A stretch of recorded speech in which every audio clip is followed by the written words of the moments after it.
انا امال ناصر، ودي رحله 65 نصيحه لثانويه عامه عشان تبقى طالب جامعي، وده سادس فيديو.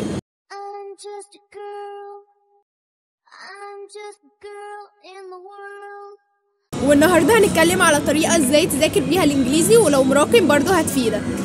ونبدا باهم حاجه في الانجليزي والاهم على الاطلاق، الكلمات انتوا عندكم مشكله فيها وصعوبه في حفظها لانكم تحفظوها كلها مره واحده. انت مثلا لو افترضنا عندك 50 كلمه، قسمهم. النهارده هحفظ 10، هحفظ 10 بس، حتى لو انا عندي مقدره ان احفظ اكتر لا هحفظ 10 بس.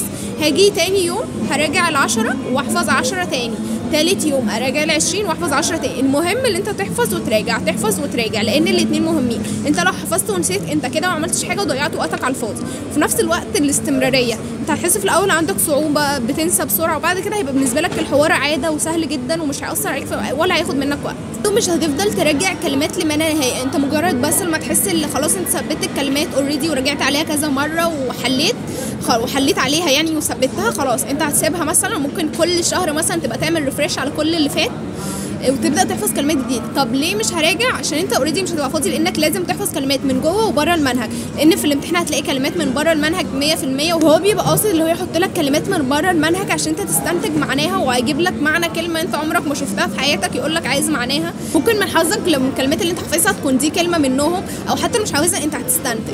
دلوقتي هنتكلم على الجرامر سهل قوي بسيط، مجرد اللي انت عارف القاعده وفاهمها كويس هتقدر تحله. بيبقى عليه اسئله جدا يعني 10% الامتحان، فما تدوش اكبر من حجمه وركز في الكلمات اكتر. مجرد ان انت حافظ الكلمات انت ضامن اكتر من نص الامتحان بكتير قوي.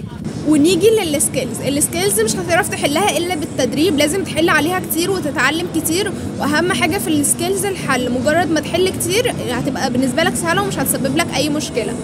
هنيجي الترجمه بتبقى سهله لو انت عندك خاصيه لغويه، حافظ كلمات كويس من جوه وبره المنهج، معاك سكيلز، معاك قواعد، انت كده الترجمه مش بتسبب لك اي عائق خالص. الترجمه اكيد 100% هيكون في كلمات انت مش عارفها، والهدف منها اللي انت تستنتج معناها من سياق الكلام. طبيعي يكون في كلمات مش عارفها، واصلا بيبقى مقصود اللي يكون في كلمات مش عارفها في الترجمه انت اللي عليك تستنتجها، والاغلب بتبقى اختر يعني، فان شاء الله هتكون بسيطه. الاساي لو هو لسه موجود، انا مش متابعه قوي بصراحه، لو هو موجود لا الا بيبقى اختر، لا الا هيبقى مثلا 5 سطور. بتاع الاكيد 100% اللي هو مش هيكون مثلا صفحه والحاجات دي عشان وقت الامتحان. وبرده بيعتمد على اللي انت عندك خاصيه لغويه، بيحتاج برده جرامر وسكيلز.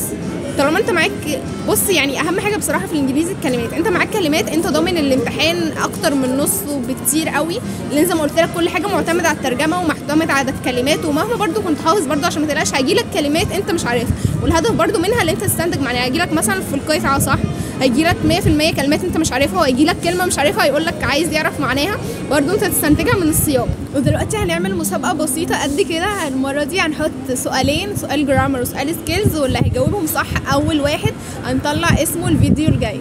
وده كان الفيديو السادس ورحله 65 نصيحه لثانويه عامه، واستنوا بقيه الفيديوهات. وما تنسوش تقولوا عايزين نصور ماده ايه المره الجايه.